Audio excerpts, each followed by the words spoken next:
Okay, so let's talk about a hot button topic um, that a lot of people may want to know about.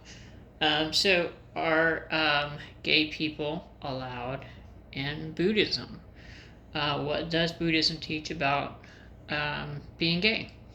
So, um, let us think about the five precepts, and one of them being the precept that I will not um,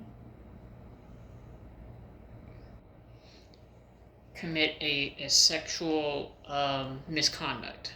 Okay, so sexual misconduct in the Buddhist sense, and I think I mentioned it in another video, is to not uh, do anything sexually that could bring harm to myself or to others.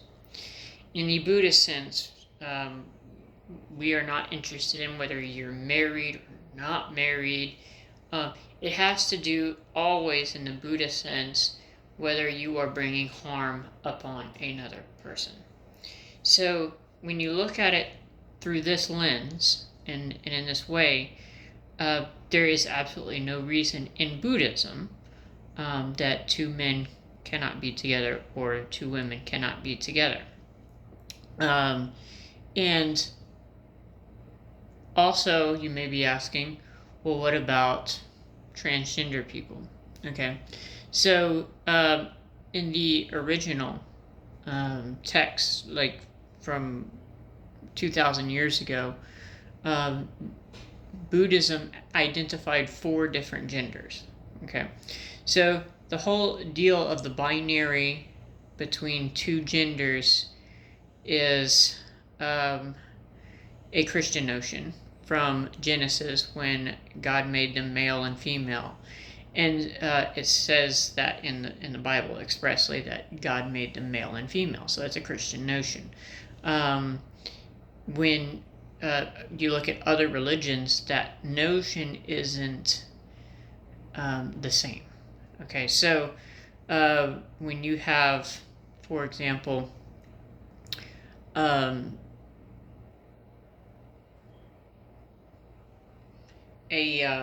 a person in early Buddhism that may have had male genitalia but had a female expression. That person was classified as a separate gender in the Buddhist mentality.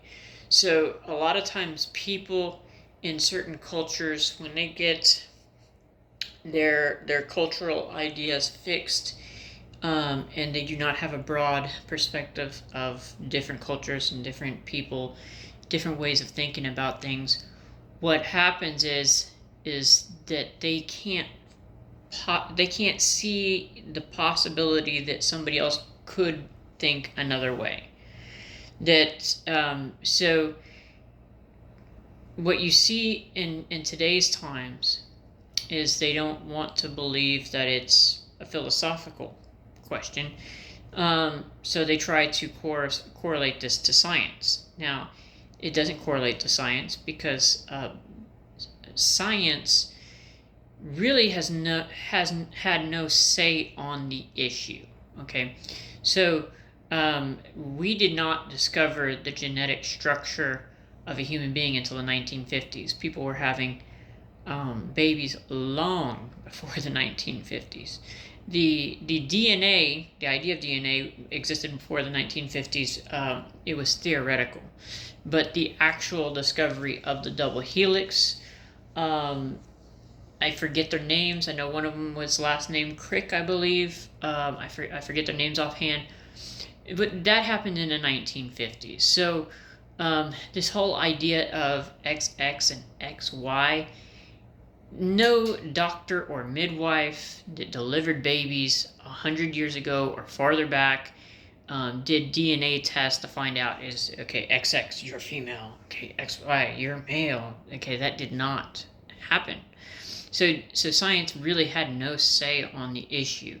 A baby was born, and they looked at the genitalia, and they would put male or female based on the genitalia. That's, about as far as it went. There was no, and even today, doctors don't do that. They don't do DNA testing. It's very expensive and it's pointless, because what you will find is that some of the people born with a vagina um, are or have XY chromosomes, and some of the people born with a penis have XX chromosomes. That's what you'll find. So it's pointless. It really wouldn't serve any purpose. You're just going to find out that there's some people that have intersex conditions. Most of the time, it turns out XY penis, XX vagina. Most of the time, but there are conditions that cause that. One of them is Sawyer syndrome. Sawyer syndrome would be an XY female. And there are females, born female, with XY chromosomes who have had live births. Okay, so this idea that anybody born with an XY chromosome cannot give a live birth is just false. It's patently false. You can look it up on Google real easily. Plenty of people with Sawyer syndrome have given birth and they have XY chromosomes and they're still female. The way that happens is that, well, there's several ways it happens. There are several conditions, but one of the ways is because the chromosomes are basically like if you have boats with people on them. Think of the people on the boat like the genes, the boat like the chromosome. Okay, and if you put two boats up next to each other, people can jump off one boat onto the next. Okay, and you can go back and forth. Chromosomes do that too. They share genes, and it's the genes that have the information inscribed in them. So because it's the genes that have the information inscribed in them, not the chromosomes, if a gene jumps off of the Y chromosome onto the X chromosome, or the X chromosome to the Y chromosome, you're going to be left with some variability. So an example is, I believe it's called the SRY gene. If my memory serves me correctly, the SRY gene is responsible for the development of a penis. And the SRY gene sometimes will jump off the Y chromosome and onto an X chromosome. So you'll have a person with an XX chromosome born with a penis. And so that is a legitimate thing that actually happens. In out of 7 to 8 billion people worldwide population, you're going to have thousands upon thousands and potentially into the millions of people on planet Earth that have various types of intersex conditions. So those people do exist. There's a large number of them. It's not just some minute number. So when you have like 1% of 100, yeah, it's just one person out of the 100. But when you have 1% out of 8 billion, that's 80 million. So the thing is 1% can actually be a very large number when you have when you're dealing with a very large population, when the overall number is very large. So it affects a small percentage of society, but it still ends up being a large number of people that have these types of conditions. Men with penises have been found to have uteruses. It's, again, not common, but it happens. You can look it up. A uterus found inside man. Put that into Google, and you'll see many cases of men with penises that also have a uterus inside. There was one case that I remember. A transgender woman gave birth. And so the idea of being transgender is that she was identified as male at birth. She had an intersex condition where she had a uterus inside, and it was a functioning uterus. So when she transitioned, so that she was also transgender and intersex, when she transitioned, she underwent, I believe it was with in vitro fertilization, in order to get pregnant and to conceive a child. So, so it was a person who was legitimately both transgender and intersex, born with a penis, went through surgeries, and had a baby. So every time you see super far right conservatives trying to what they want to do is deny womanhood to all transgender people while keeping all women who are identified women at birth as women. So that's what they're trying to create, their definition of a woman, to simply, no matter what, it doesn't matter if they've gone through surgeries or what, or have intersex conditions, they just want to exclude all trans women as women and only include women who are identified women at birth. The problem is that any definition that excludes trans women will exclude some women who are identified women at birth.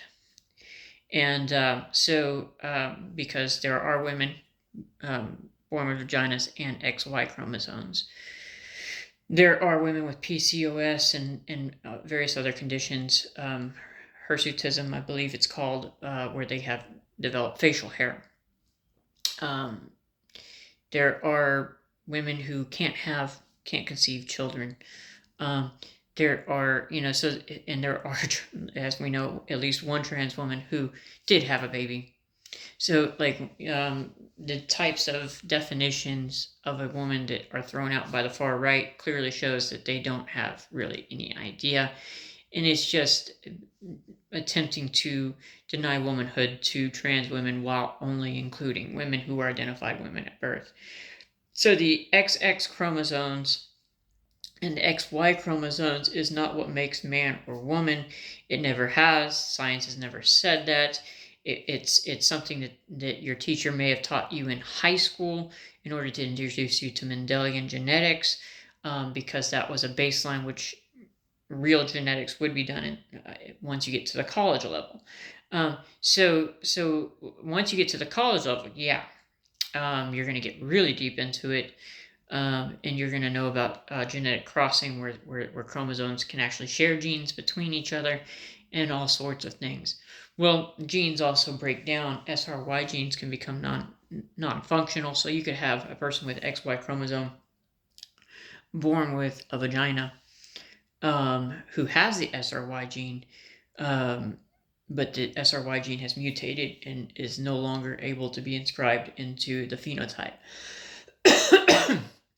So there's a lot of different conditions that can happen, for a lot of different reasons, and so the idea of science doesn't really say one way or another. We can't on a scientific basis say that this is male, this is female. It's simply, if science says anything, it's that gender is a spectrum, because we know a lot about the different types of reproduction. There are types of fish that have all females that reproduce by just laying eggs, and the eggs don't need fertilization, so then they hatch, and they're basically all those types of fish are females. There are types of species, which I know there's a type of frog, but I think there's some other types where they can actually change sexes depending upon their environment. Jurassic Park, the original Jurassic Park, I believe from the 1990s, the first one, mentioned this type of frog, but there's other types of species that can do that as well. There are hermaphrodites. I believe slugs fit in that category, where they can just go back and forth. Like it could be the male side or the female side, and can both impregnate and be impregnated, I guess is a way to think about it.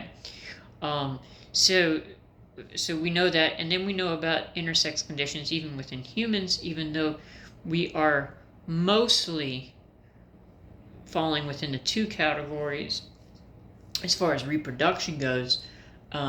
because of certain genetic defects or things like that, or intersex conditions where things are breaking down on genetic level, you have a class of people that are fitting within the middle, where you do have people who are born with ambiguous genitalia, where they can have both a penis and a vagina, a penis and a uterus inside,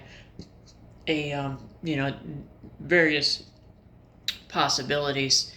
And so the types of conditions that can happen, a woman born without a uterus, that happens all the time. So we know about these conditions, and it kind of creates an understanding of the how gender on a scientific level can be in fact a spectrum. And even though that human beings usually, for sexual reproduction purposes, fall usually within the two, but not always. And so from a scientific level, it just doesn't work. We can't really define it. But the Bible does have a strong indication based on God saying He made them male or female, that there's a binary understanding. That was a philosophical point of view. Science did not exist back then. Science really did not start looking into genetics or the possibility of genetics really until, let's say, the 1800s was when I believe it really started to develop, and that's really kind of beginner ancient genetics, we can call it. Very, very little understanding of the actual genetic works. Mendel was a priest or a monk who basically had a lot of time on his hands and studied pea plants, and he was just looking at dominant versus recessive traits in pea plants. We have taken that and correlated it to humans, but you could have 8 to 10 genes that make up skin color. So it's not like you have let's say a black father and a white mother, and the child's going to come out black because black is dominant. It doesn't work that way, because you can have skin tones in between, and we know that genetically. So it doesn't always work out. That Mendel was very precise when talking about human beings and things that have many different genes that make up a characteristic, a single characteristic. So we have variable heights. It's not like one tall and one short, and all short people are 5'5", and all tall people are 6 foot. I mean, we have people up to 7 foot, some people 6'6", some people 6'8", some people 6'2", and then you have the shorter people. I fall 5'4" range. Some people maybe 5'6", 5'7", maybe some people 5'2", 5'1", and then you have very, very short people who are less than 5 foot, and all of that is genetics in human beings, shows the great variations that we can have. And Mendel's genetics was meant to be taught in high school to people, just getting them prepared to think about things in that way.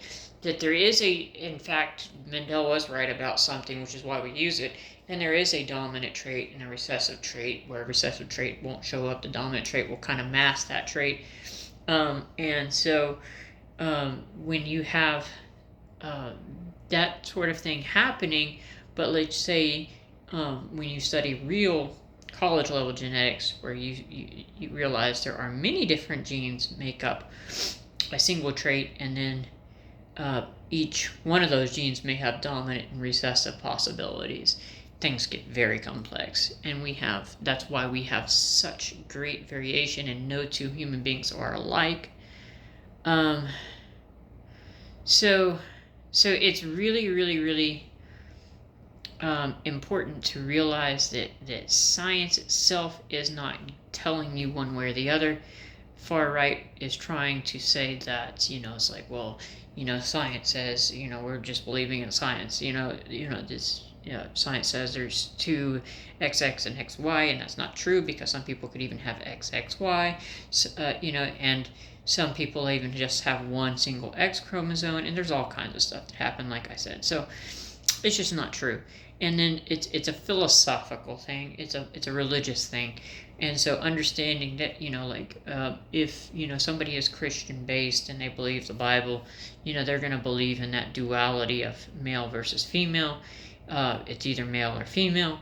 But God didn't tell us about atoms either, but atoms exist. God didn't tell us about neutrons, but neutrons exist. He didn't tell us about protons, but protons exist, right? So bacteria, God didn't mention anything about bacteria, but bacteria exist, and bacteria reproduce asexually. There is no male or female amongst bacteria. They just, divide in half, and then those two divide in half, and you have 4, and then those 4 divide in half, and you have 8. So there's all sorts of types of reproduction in the animal kingdom. God didn't mention it, so it doesn't mean that it doesn't have to exist. From a Christian perspective, you can still hold that level of thought while being a Christian, I guess. And then, so it's more of a philosophy, it's more of a religious thinking, and you'll see, like in the Native Americans, there were two-spirited people, and so for some societies, in ancient societies that had people, like let's say the Egyptians had trans people, the Egyptians, the Native Americans, the Buddhists,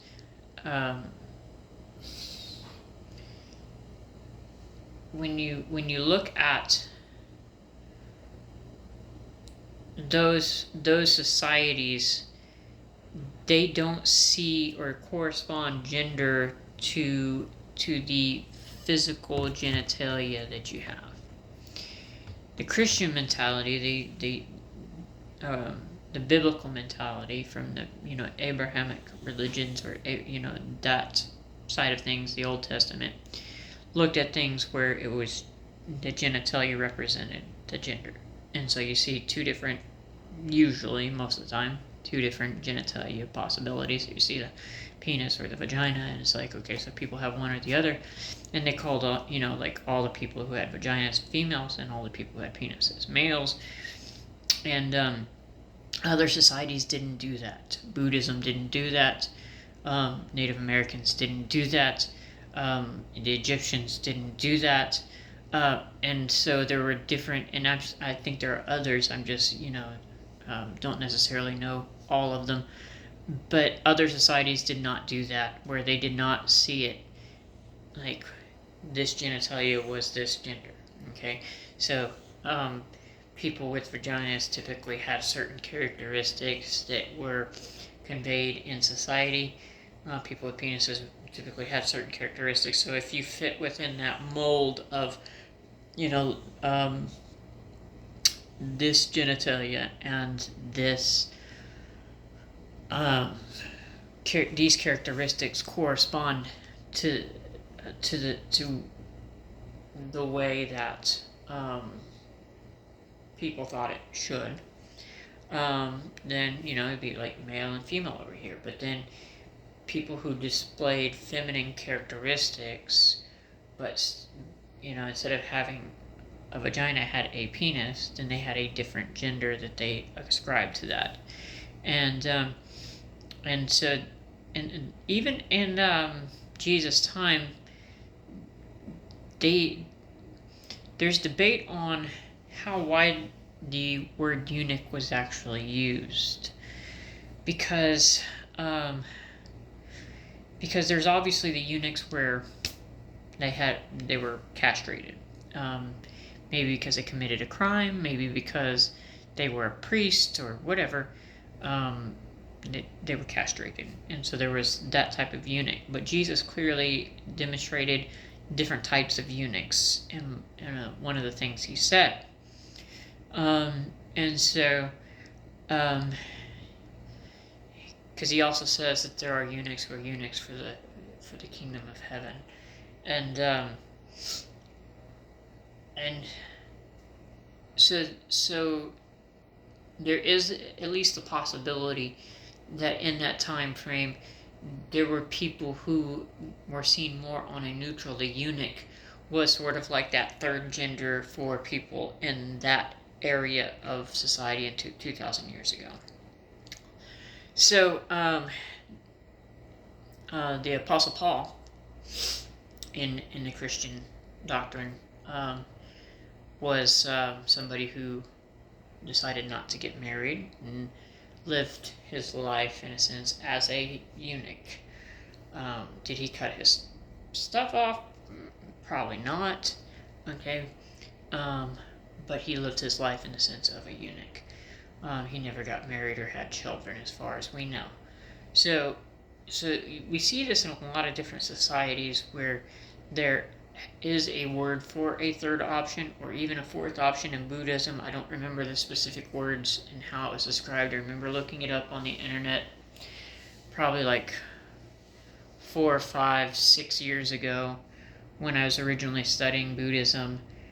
So it's been a while. I don't remember the specific words and the descriptions and the differences between, because I know there was the male and the female, but then there was 2 other genders, and I don't remember the difference between those 2, because it's been a while since I looked into it, and this video is already much longer than I really wanted it to be. So I think, like, one of the things that we need to remember when we're thinking about gay people or transgender people in Buddhism particularly, is that our mentality about it is not the same as the biblical mentality would be. We don't see gender in the same way. We don't see, and so that's one of the things about, let's say Thailand, a society that has 95% population that's Buddhist, and they have one of the places that there are more transgender surgeries done there probably than almost anywhere else in the world, and there's a completely different perspective on gender and how people present themselves. So the Buddhist, and we got to remember there's no sin concept. So it's not like you're gay, you're going to hell.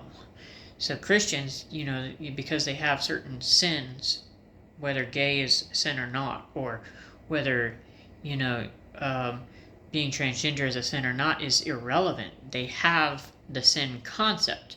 So when you have that mentality, you're looking for what the sins are, because if you sin, you go to hell, right? And if you don't sin, you're not going to hell. But then, say, well, everybody's a sinner, everybody has sinned. But then it's like, well, okay, you believe in Jesus and he's going to wash you clean and forgive you for all of that. But then I think you're supposed to repent and stop doing those sins. So then you would be like, okay, so if you're gay, you're not supposed to be gay anymore, or something.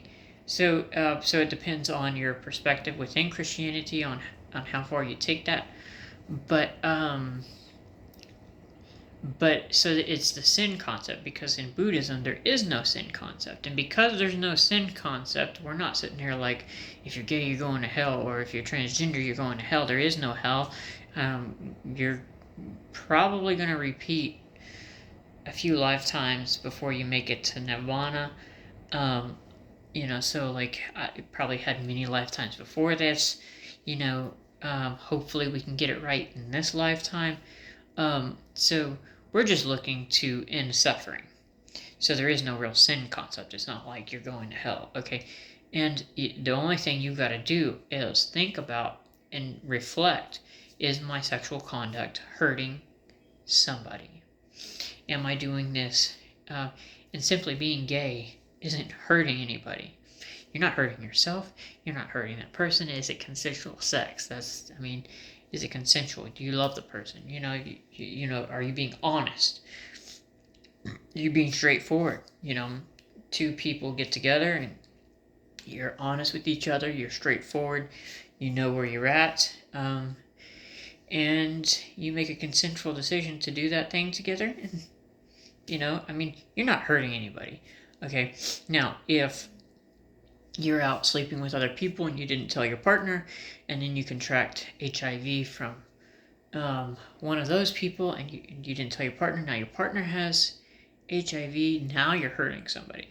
So so a lot of the times you just got to think about your sexual behavior and what it can do to hurt somebody. And HIV is an extreme example. My dad died with HIV. My dad was a gay man, and talk. I could talk about that, like history and but my dad was a gay man. He died with HIV, I believe in 2014. It was either 2013 or 2014. I believe it was 2014 when he passed away. And so that's why that example jumps to my mind, is because of how my father passed away. But there are other things out there. There's syphilis. There's herpes. There's just a lot of different things, and you could hurt somebody else if you're just off here doing this. I mean, people should be able to make a educated decision on whether you're the person that they want to sleep with. If you're out sleeping with a lot of different people, just be honest about it, and you're going to be the one that has to suffer those consequences. But somebody who doesn't want to sleep with a lot of people doesn't want to be affected by all of your sexual partners, or at least wants the opportunity to make that decision for themselves, not you making that decision for them. So when we think about this in Buddhism, we think about it from the perspective of, am I hurting somebody else? Could my actions bring suffering to somebody else? Could my actions bring suffering to me? Am I willing to deal with those consequences that could come upon me? So that is the way we think about it, not in the terms of sin. There is no sin concept. So if you are gay or if you are transgender, you have every right to be a Buddhist. There's really nothing in our religion that would say that you are sinning or can't be a Buddhist if you're doing that.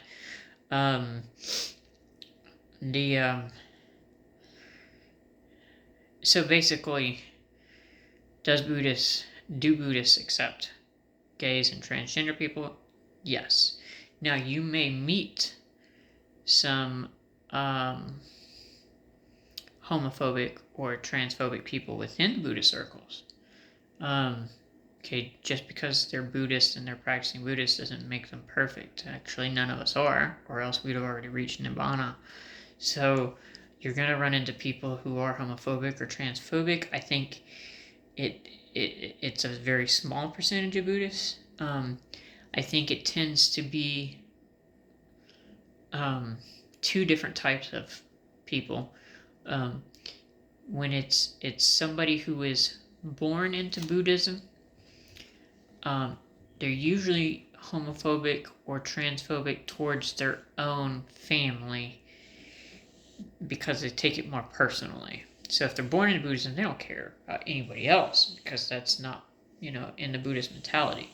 But if it's usually like their son or their daughter or whoever, somebody very close to them, because then they take it personally. Like if let's say a father wants to pass on his genes, and then he finds out his son is gay, and it's his only son that could pass down those genes, and he's obviously not going to have any children. He may take that personally, and that may create some homophobia. So that may be one way to encounter it.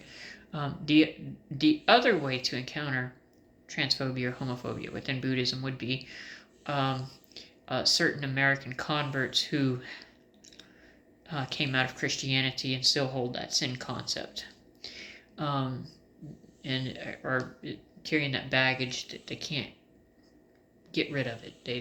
They're seeing everything through the lens of sin and which one's evil, which one's so they think that they're just transferring their Christian beliefs onto Buddhism, and they call themselves a Buddhist, but they're really still holding these non-Buddhist beliefs. So that may be another way to experience it. So I'm not sitting here trying to say that every Buddhist you meet is going to accept you if you're gay or accept you if you're transgender. I'm not saying that at all. You're going to run into some nasty people that are Buddhists.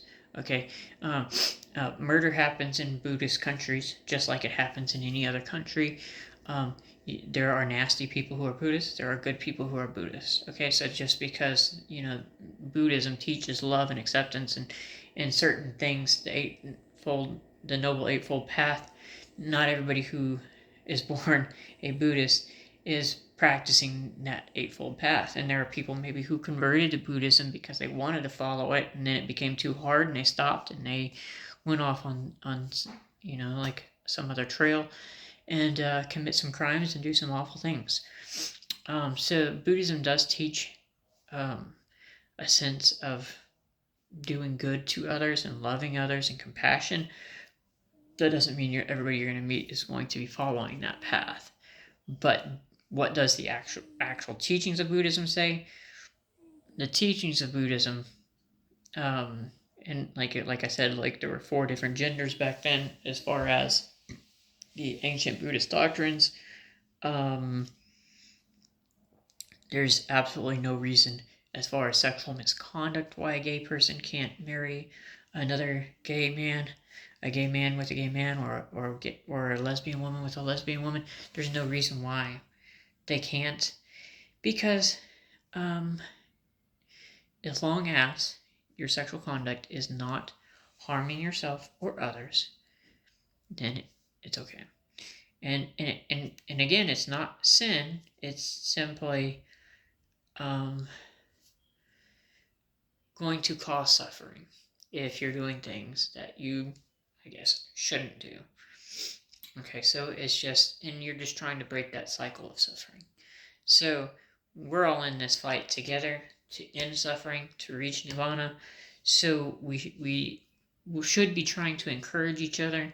So, if you're going along your path and you're gay, my encouragement is, just keep practicing the Eightfold Path and just keep thinking about and meditating on the 4 Noble Truths and continue to be conscientious in all things you do, and you'll get there.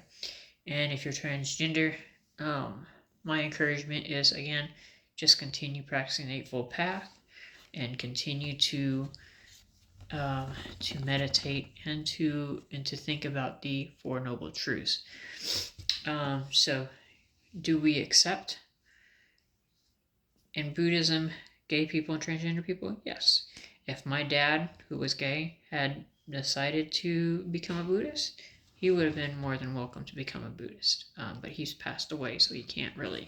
And he was an atheist. He was very set in his atheism. So he probably wouldn't have wanted to be a Buddhist anyway. So that's all I have for today. I know this video ran way longer than I wanted it to.